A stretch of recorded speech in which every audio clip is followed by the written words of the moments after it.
Good afternoon, all my artists, crafters, anybody interested in doing something creative. So I thought I'd start out, this is my very first video, talking about masterboards. What are they, why you should make them, and how to make them. Don't worry about copying down anything that I show you because I'm going to list links and descriptions in the description box below this video, so just check there so you don't have to worry about copying anything. Just enjoy watching. Craft along with me if you want to, that's great. So let me show you some examples. Here's a masterboard I made yesterday. It's a simple background with some embellishment on top that can be used as a journal page. You can make cutouts of it, so you can make tags, postcards, art cards, whatever you want to make. You can make a masterboard, make copies of it, cut up your copies and use those if you don't want to ruin the masterboard itself. So they have great use. You can see that this has a vintage vibe to it. Here's another one with some more colors, again with a vintage vibe. This one has some stronger colors. I'll go into style and technique as we get into making one. And I just wanted to show you a bunch of examples of masterboards that I've made in a wide variety. These are ones that are just the plain background. They really have had no embellishments put on. Here's another one. So you can see how there's really no limit to what you can create. And it just is up to you what you have on hand that you want to work with, the style you choose, the color palette you have. I'm into doing things of a vintage nature, so that's why you're going to see a lot of browns and kind of grungy look. Here I'm introducing some teal into the brown colors. And so this just gives you an idea of some of the work that I've done, and you of course are free to make whatever pleases you. So let's get started. Now, first off, I like to use a sheet of cardstock that's 8.5 by 11 or comparable in other countries an A4, simply because it's the maximum size that my printer will scan and print, and it's also cut in half the size of most of my journals that I make. So I use just a plain sheet of 65-pound cardstock. If you don't have that, just a simple sheet of paper will work. And if you want it to be a little thicker, just glue 2 or 3 sheets together and you'll have something more equivalent to cardstock. So this is going to be the size. I recommend you have a glue stick. This is a Scotch brand. Let me see if I can get that in focus. Scotch brand. But just about any glue stick on the market will work. I just bought several of these in a pack from Amazon. You can get them from your craft store. Even stores like Walmart or Target will have glue sticks. And the reason I use a glue stick is for the background. I'm putting down various scraps of paper and I want them to be glued solidly, the whole thing. If I use some of the wet glue, which I also have, I might not get it. I'm not going to get every square inch of the scrap, and it might pick up and bubble up on me or something. So I like the glue sticks that I can use all over. And to glue them, I just have an old catalog here, and I put my scrap on there and put the glue on, and then when this surface gets too glue worn, I can just turn the page over and I have a clean page to go on. So now I'm going to start with scraps These are all papers with colors that are all warm.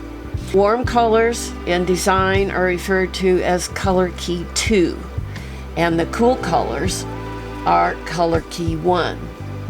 And so you're going to have a much easier time of your scrap choices,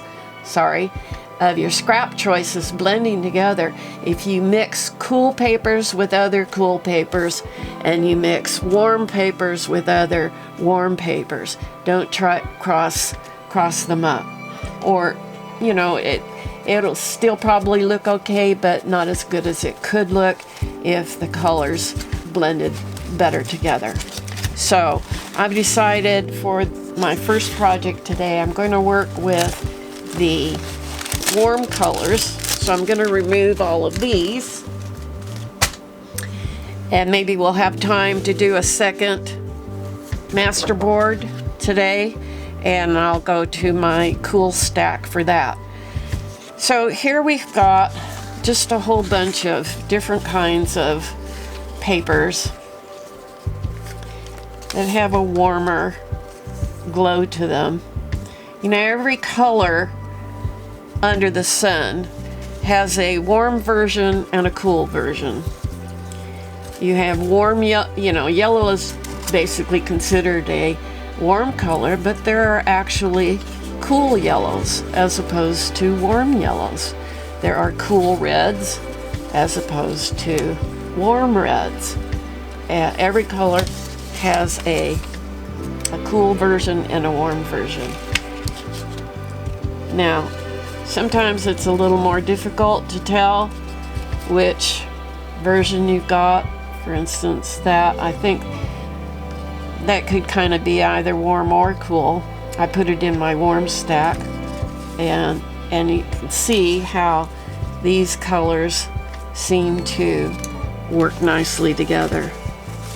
And then if I'm going to introduce color into the group, I want to have warm colors. They will feel best with other warm mixes. So from this point,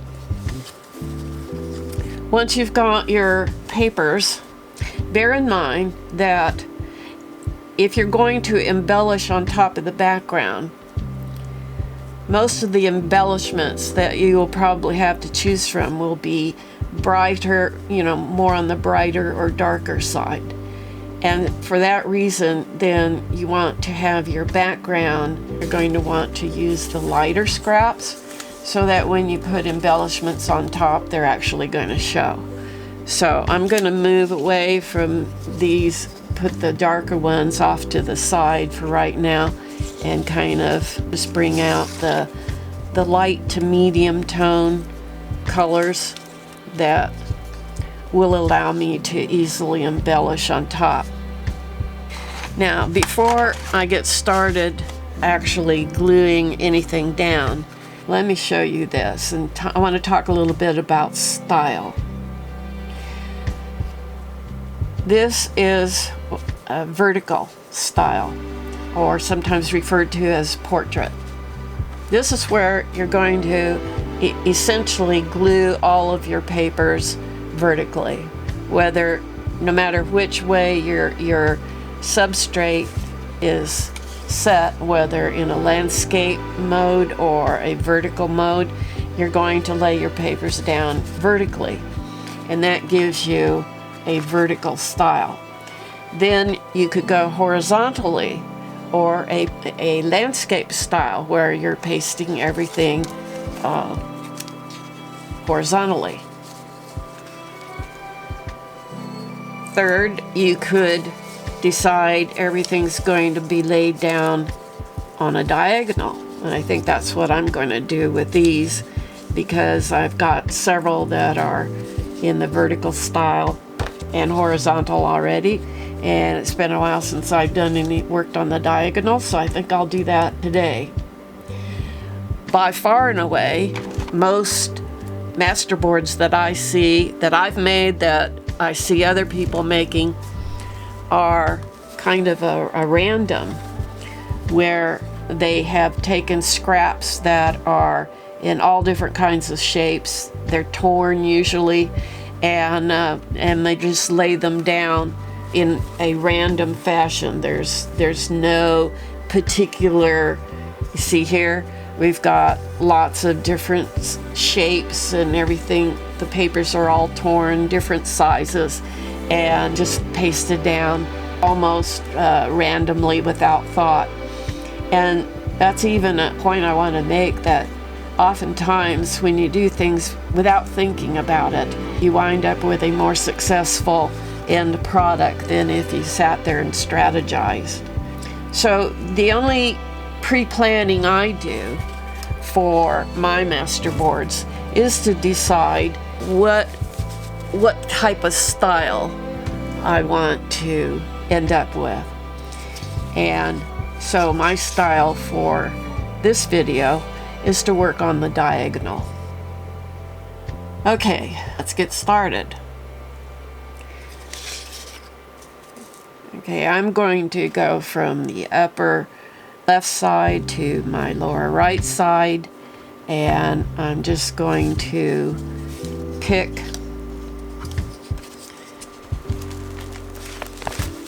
one of these. Make sure I'm in frame. Pick one of these and glue the back. Make sure you get your corners and edges glued nicely. You don't want them to pick up on you at some point. And I'm going to just kind of lay this in. Now, I'm not going to go from corner to corner. You never want to do that. So if you pick a corner to start with, make sure that you're coming down into the opposite side. It's just a design element that trained people know to do. You don't want to just cut it in half by going from corner to corner. So I'm gonna maybe make this my second strip. Not gonna think about it too much.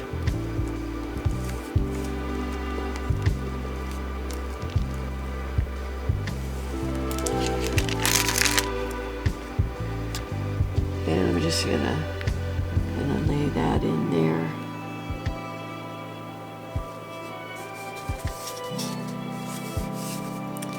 Now, I'd also like to use a bone folder, or some people use credit cards to kind of just smooth this down, make sure you get good adhesion everywhere. So I've got kind of a darker piece there. I want a little bit of contrast, so I think I'm going to use a lighter piece next to that. So, I guess I'm out of frame. So I'm just gonna lay this in here like that. Now it's a good idea not only to have a variety of color and some light tones and some medium tones, a little darker tones here and there, but to vary the width. You don't want everything the same width normally. So here I'm going to choose a thinner scrap and put that down next.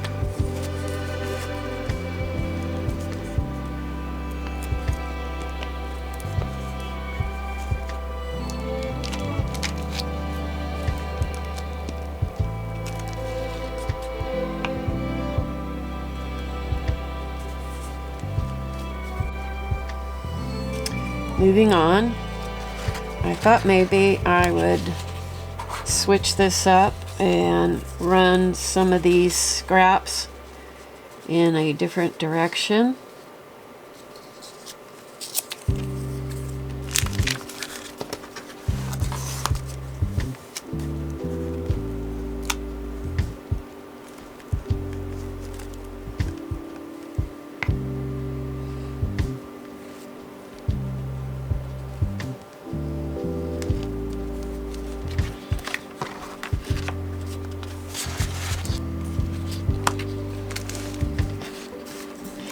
Now, as you can do this as you go, or you can wait till you're all done, but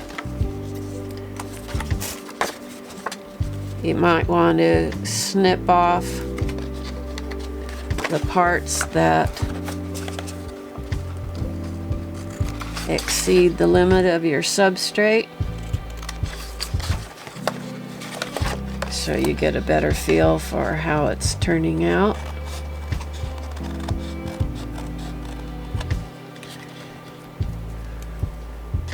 And I don't throw away these little corners because you never know if you might need them as a filler somewhere. So I trim them off, but I keep them at least for a while.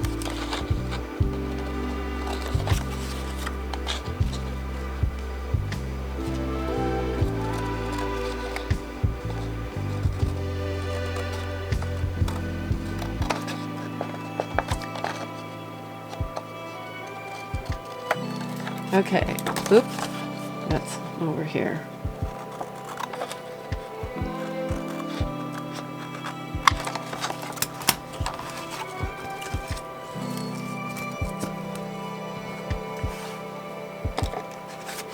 Okay, so you can see how this is turning out so far.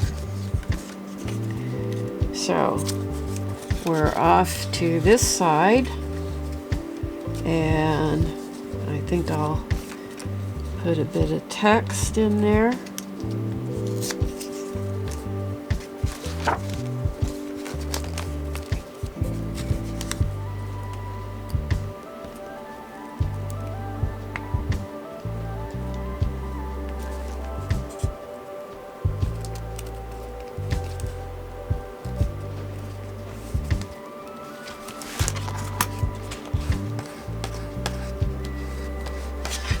And seal it down.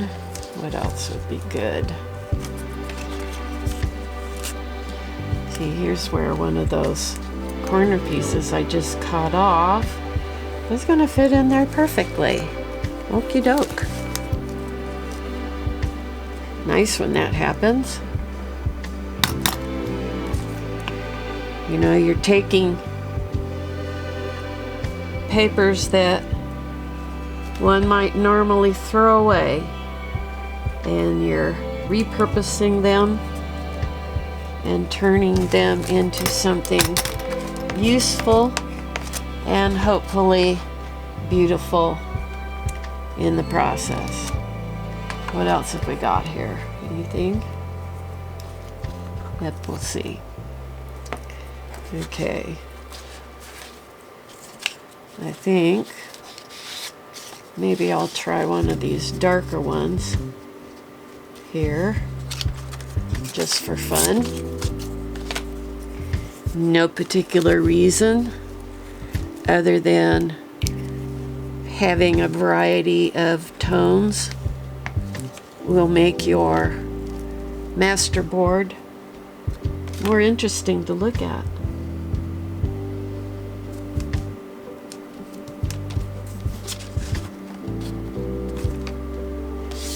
I'm lifting this up to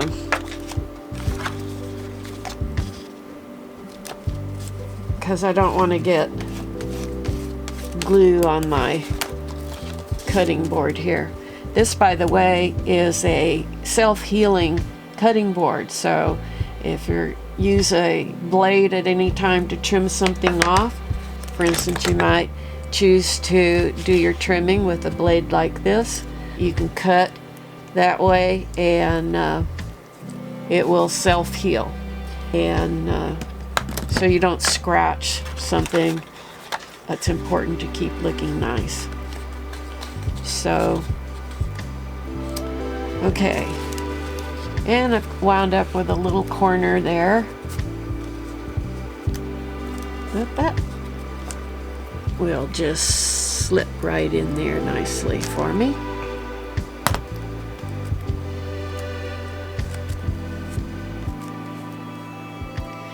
So now, hopefully you can see that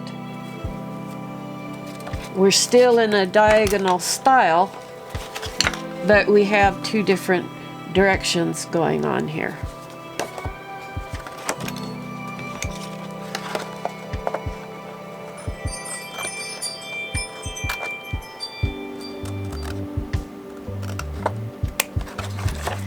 That chime tells me someone is at the front door. Just so you know, if you hear it. Okay, so here's what we have so far. Let me get the whole thing in frame. Now what I like to do when I'm finished is kind of turn my board around different angles to see how it looks like from another angle. So a board like this that's very monochromatic and it's directional, but that direction can point anywhere. You literally could get four different boards out of this one simply by turning it to a different direction than what you originally started out with. Okay, now I've got this darker piece up here, and in order to kind of balance out my whole board, I'm going to need to put a little bit of that over here as well and kind of sprinkle some of the darkness or the light tones around so that I wind up with something that's feels reasonably balanced. Excuse me for moving this all around. I'm brand new at this, and so I'm looking at my monitor, which is actually upside down from what I see when I look down here. So I'm going to have to get used to pulling things in the right direction, which seems to be opposite what I tend to do. So I apologize for that. Okay, I'm going to, I think, slip this piece in here.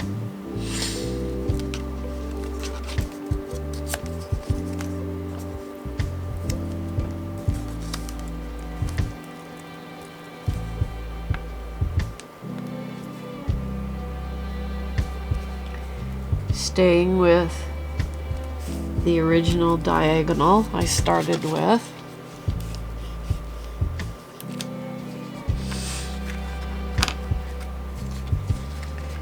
I've got this over here, so I think I want to put that over here where I can. And if I'm going to have a triangle shape down here, then it's nice to have one up there as instead of two down here. So I'm going to position this right there. That tells you why I'm doing what I'm doing. Just a little tip there.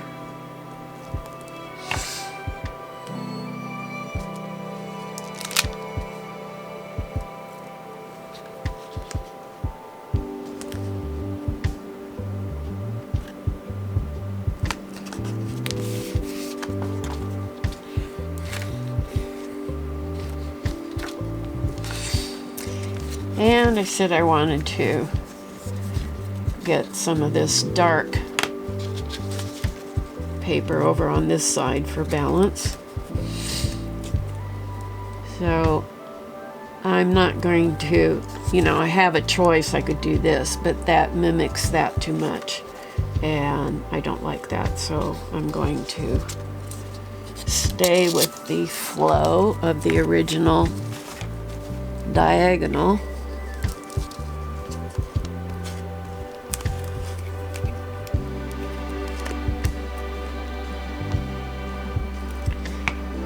Some of these papers are a little stiffer than others.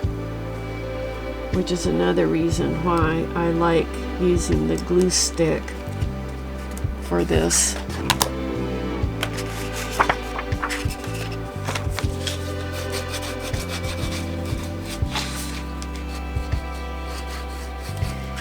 So I'll get good adhesion over the whole strip, and hopefully nothing will lift up on me. So I'm going to cut again.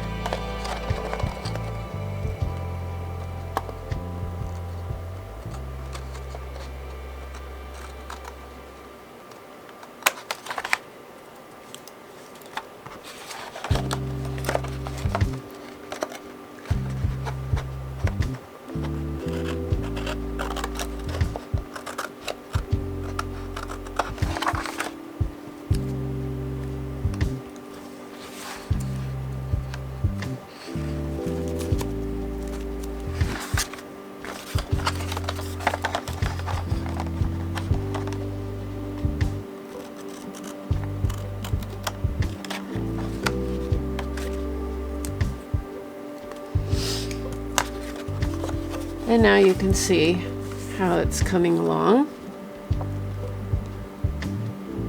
And what I feel like what I need to do next. I think I need to bring some of this darker tone in here a little bit. So I do have one scrap left. Let's see.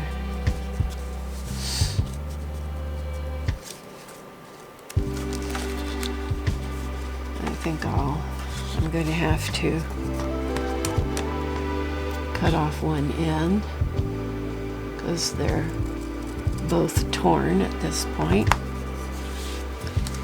And because it's relatively the same width as that one, I'm going to put that one in there.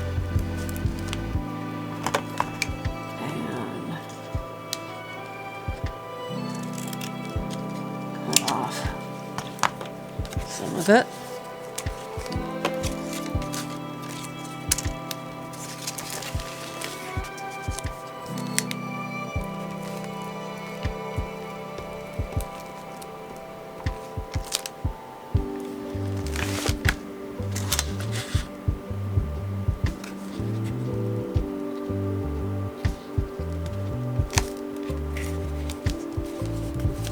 If you think about craftsmen who lay hard floors down and study what they do, they don't line up the edges.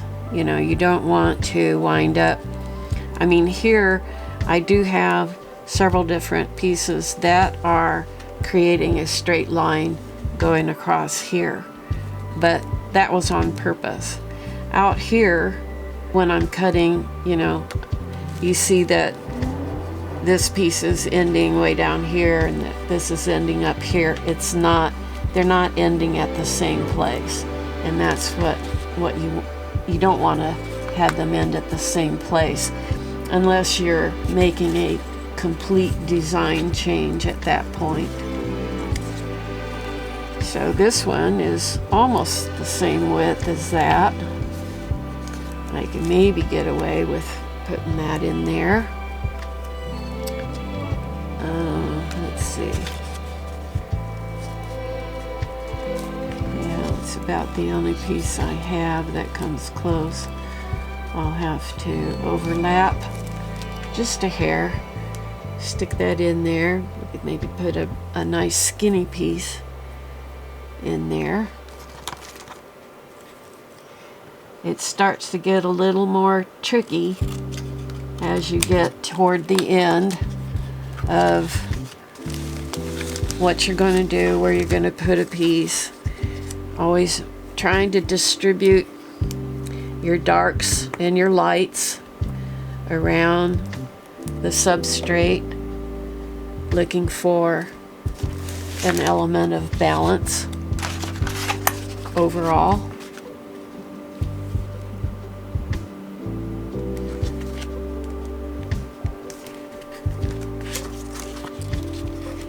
And that's what I'm doing. Trying to do.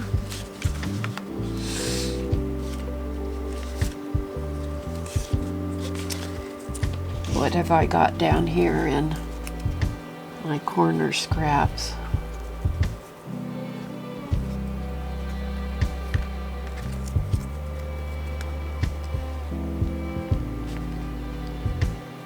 I could fit that in. I'm going to just cut off this section that's torn. Hopefully that'll fit in there nicely, and it does.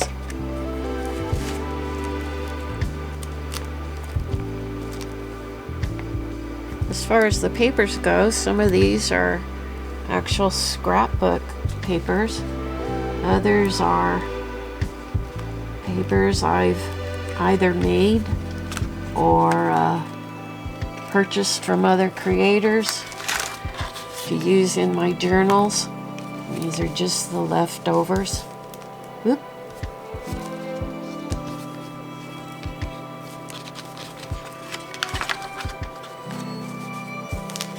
Okay. I'll probably at this point just go on and finish this up and then show you, crop the video and show you what it looks like at the finished completion. Okay, here's the finished masterboard. It's all ready to be used as it is for mostly, just a background. You can take it at this point and put some embellishments on top, or leave it as it is. And like I said, with this kind of a masterboard, you can turn it in different directions to see if there's one particular angle. I kind of like this one, I think, the best. I could put a little more of this dark color down here, but since I don't know what I'm going to do yet with embellishments, I don't want to go putting a lot of dark down and then ruin some spot for an embellishment. And for instance, in this one,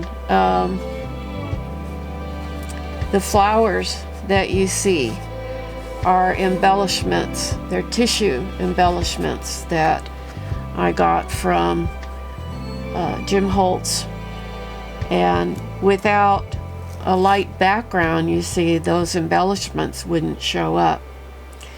So that's why I'm reluctant to use any more dark papers than I already have on there. The dark contrasting with the medium tone and the lighter tones is nice for interest, but I want to make sure this masterboard is usable for embellishment as well. I'm going to stop at this point. I hope you've enjoyed watching this and hope that you've learned a little something. Go out and start your own. Don't be afraid. Just start putting your scraps down. If you don't happen to have scraps because you're new at this, don't worry, you will build a pile of them. I have these large, long baskets that I use that are filled with scraps. I have one for neutral colors and one for multiple colors. That way I don't have to fish through everything looking for a particular type of color. So it's a great way to use up scraps that otherwise would wind up in the trash and help you create something after this point that you'll love, whether you keep it for yourself, give it away as a gift, or sell your work. Thank you for watching, and I hope to see you next time. Bye.